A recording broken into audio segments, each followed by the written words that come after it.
Kisah Petani Mangga Kaya Raya yang Rendah Hati episode ke-26.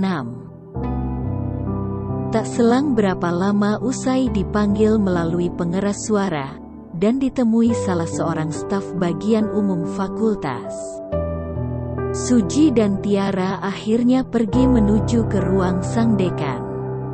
Sepanjang jalan dari kantin hingga ruang dekan, mata para mahasiswa, dosen, dan pegawai di kampus, seluruhnya tertuju pada Suji dan Tiara. Sementara itu Suji dan Tiara hanya membalasnya dengan senyuman. Sambil berjalan, Suji berujar ke Tiara. Dirinya heran dengan adanya Pak Menteri yang tiba-tiba datang ke kampus untuk mencarinya. Padahal saat berbicara di telepon kemarin, mereka berdua akan bertemu di kantor Pak Menteri pada Jumat nanti. Tiara yang mendengar ucapan Suji tersebut, langsung berusaha menenangkannya. Mungkin Pak Menteri ada perubahan rencana Mas, sehingga harus menemui Mas di sini. Suji yang mendengar tanggapan dari Tiara hanya mengangguk-anggukan kepalanya. Tak terasa keduanya pun telah sampai di depan ruangan sang dekan. Di depan ruangan itu terdapat beberapa orang penting, mulai dari pejabat dari tingkat pusat, provinsi hingga daerah. Petugas keamanan yang mengawal sang menteri pun langsung mencegat keduanya, bahkan hendak mengusirnya. Petugas tersebut tidak mengetahui jika yang dicari Pak Menteri adalah pemuda yang ada di hadapannya saat ini. Dengan sabar Suji terus berusaha meyakinkan petugas tersebut, termasuk dengan menunjukkan kartu identitasnya. Petugas itu pun kemudian melapor ke ajudan sang menteri yang ada di dalam ruangan dekan. Tak selang berapa lama, sang ajudan pun keluar untuk mengecek langsung apakah benar yang bersangkutan adalah Suji. Maklum, karena sang ajudan belum pernah bertemu langsung dengan Suji. Mereka hanya pernah berbicara melalui sambungan telepon. "Maaf, ini dengan Mas Suji ya?" tanya sang ajudan menteri ke Suji. "Iya benar Pak, saya Suji dan ini Tiara," jawab Suji sambil memperkenalkan Tiara yang ada di sampingnya. "Oh begitu, ayo silahkan masuk. Kebetulan Pak Menteri sudah menunggu Mas Suji di dalam," ajak sang ajudan ke Suji. Melihat kejadian itu, petugas keamanan yang awalnya tampil garang, kini langsung bersikap ramah kepada Suji. Namun di dalam hati, dirinya penasaran dengan sosok pemuda tersebut. Rasa heran dan penasaran juga dialami para pejabat yang sedang duduk di kursi depan ruangan sang dekan. Mereka bahkan saling bertanya ke satu sama lain tentang Suji. Siapa sebenarnya sosok mahasiswa yang sedang dicari Pak Menteri tersebut? Seberapa pentingkah dia sehingga Pak Menteri rela menemuinya sendiri di kampus? Karena sangat penasaran, sejumlah pejabat tersebut akhirnya berusaha mencari informasi tentang Suji melalui internet. Sementara itu, Suji dan Tiara yang baru saja masuk ke dalam ruangan sang dekan, langsung mengucapkan salam. "Assalamualaikum," sapa Suji ke sejumlah orang yang ada di ruangan tersebut. Tak selang berapa lama, terdengar jawaban salam secara bersamaan dari mereka. "Waalaikumsalam." Sepintas Suji melihat siapa saja orang-orang yang ada di dalam ruangan itu. Terlihat ada sang menteri bersama ajudannya, Pak Rektor, Dekan, dan sejumlah petinggi dari Kementerian BUMN. "Silahkan masuk Nak Suji," sapa Pak Dekan yang merupakan pemilik dari ruangan tersebut. Suji dan Tiara pun kemudian menghampiri, dan menjabat tangan satu persatu orang yang ada di ruangan itu. Pak Menteri pun langsung membuka pembicaraan. Begini Nak Suji, tadi saya minta ajudan untuk menghubungi Nak Suji. Ternyata handphone Nak Suji tidak aktif. Ucapnya. Iya maaf Pak Menteri, kebetulan handphone saya tadi dinonaktifkan karena sedang mengikuti perkuliahan. Jawab Suji.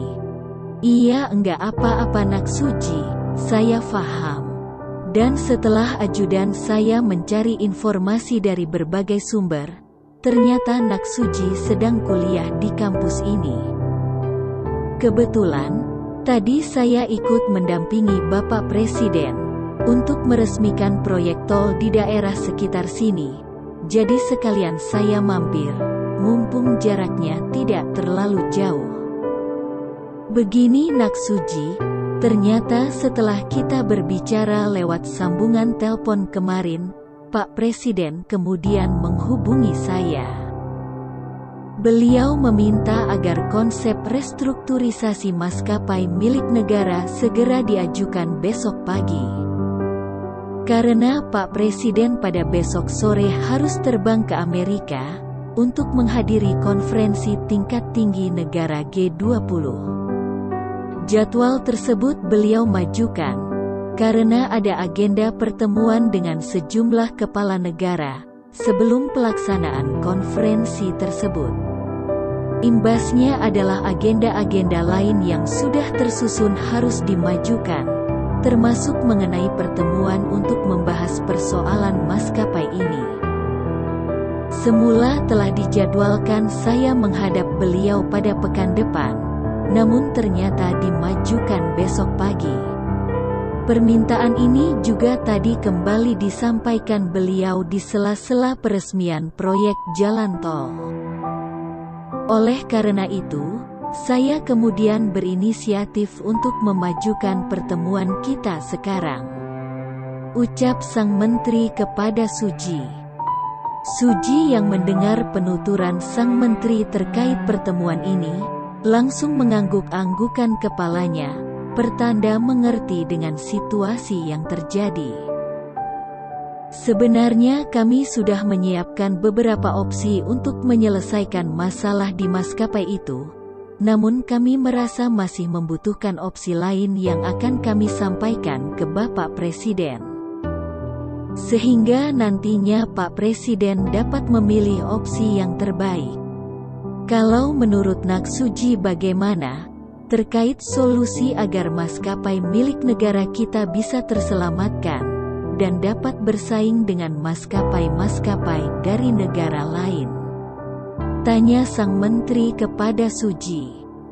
Mata seluruh orang yang ada di ruangan itu langsung tertuju ke Suji, termasuk mata Indah Tiara. Kendati dirinya baru mendengar pembicaraan ini, namun dirinya langsung paham dengan situasi yang terjadi. Karena mengingat ayahnya yang tempo hari menceritakan tentang bisnis yang dimiliki Suji, termasuk rencana untuk membeli saham maskapai itu. Suji yang mendengar penuturan Pak Menteri, akhirnya buka suara. Itu pun setelah dirinya mengingat-ingat kembali informasi dan data yang sudah diajukan Pak Ismail kemarin. Mohon maaf Pak Menteri sebelumnya, kalau dirasa jawaban saya ini nanti dirasa kurang berkenan. Yang pertama harus dilakukan adalah melunasi seluruh hutang yang ada di maskapai tersebut. Selanjutnya adalah restrukturisasi secara menyeluruh, dengan memposisikan maskapai ini betul-betul untuk tujuan bisnis. Dengan mempekerjakan tenaga-tenaga yang profesional di bidangnya. Tak boleh ada campur tangan dari pihak luar selain urusan bisnis. Yang kedua, jika pemerintah berencana akan mengambil alih semuanya, menurut saya bagus dan layak dicoba. Namun jika tidak, saya bersedia akan mengambil alih 49% saham di maskapai tersebut. Seluruh orang yang ada di ruangan itu langsung terkejut setelah mendengar usulan kedua yang barusan disampaikan Suji. Termasuk Pak Rektor dan Dekan. Mereka tak menyangka, salah satu mahasiswa di kampusnya ini memiliki keberanian membantu mencarikan solusi dari persoalan yang dialami maskapai itu. Bahkan bersedia untuk membeli 49% sahamnya, yang jika ditotal dengan penyertaan modal dari setiap pemegang saham, untuk menutupi seluruh hutang maskapai tersebut. Ditaksir kurang lebih mencapai angka 70 triliun rupiah. Sebuah angka yang sangat fantastis untuk diinvestasikan pada perusahaan yang kini tengah mengalami krisis keuangan yang sangat akut. Hal serupa juga dirasakan sang menteri usai mendengar pendapat dari Suji. Solusi yang ditawarkan oleh Suji tersebut menjadi salah satu opsi terbaru yang nantinya akan diajukan ke Presiden. Bahkan sang menteri diam-diam memprediksikan Presiden akan mempertimbangkan opsi yang baru ini, karena tergolong lebih berani dan lebih layak untuk diterapkan dalam kondisi saat ini. Ketimbang opsi-opsi sebelumnya, yang hanya melakukan pergantian di jajaran direksi, atau kembali menegosiasikan cicilan pembayaran terhadap hutang-hutang ke penyedia pesawat dan supplier bahan bakar.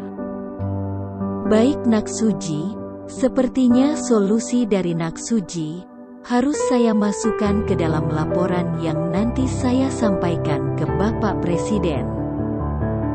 Saya pribadi menilai usulan dari Nak Suji sangat bagus dan layak untuk diterapkan. Namun kita kembali ke Bapak Presiden yang memiliki wewenang untuk memutuskan semuanya.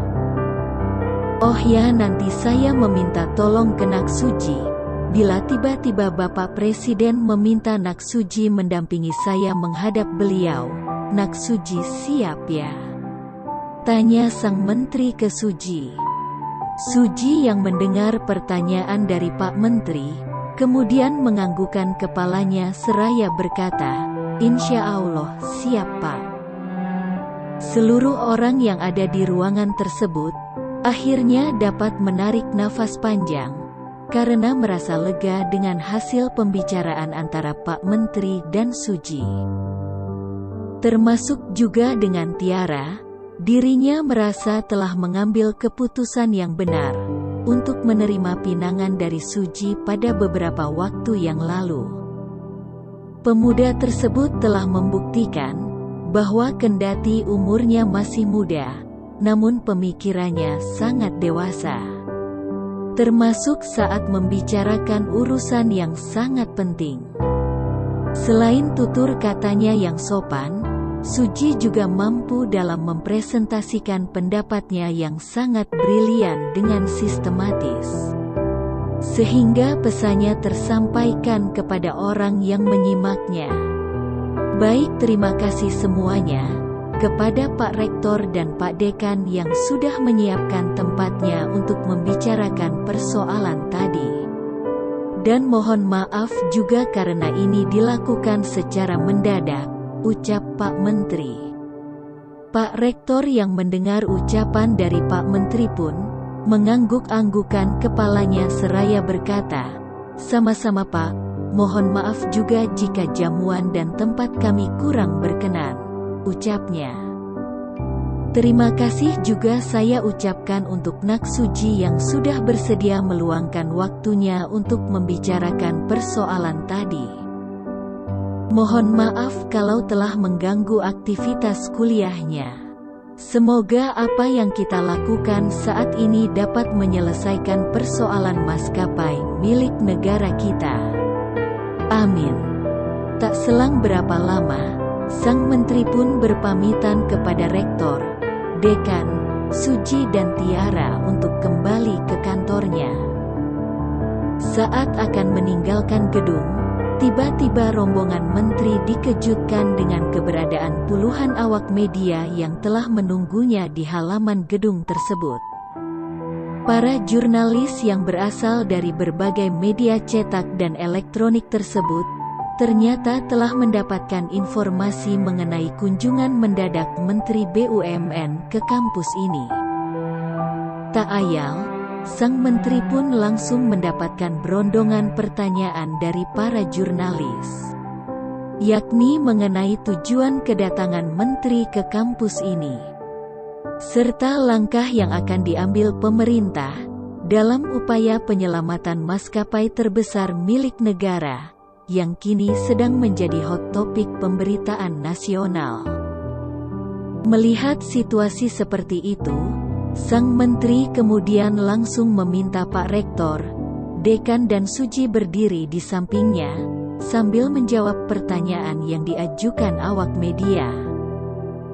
Apakah wawancara sang menteri akan berjalan lancar? Dan apakah Suji akan berangkat ke istana bersama sang menteri untuk menghadap presiden? Simak cerita selanjutnya di Kisah Petani Mangga Kaya Raya yang Rendah Hati episode ke-27.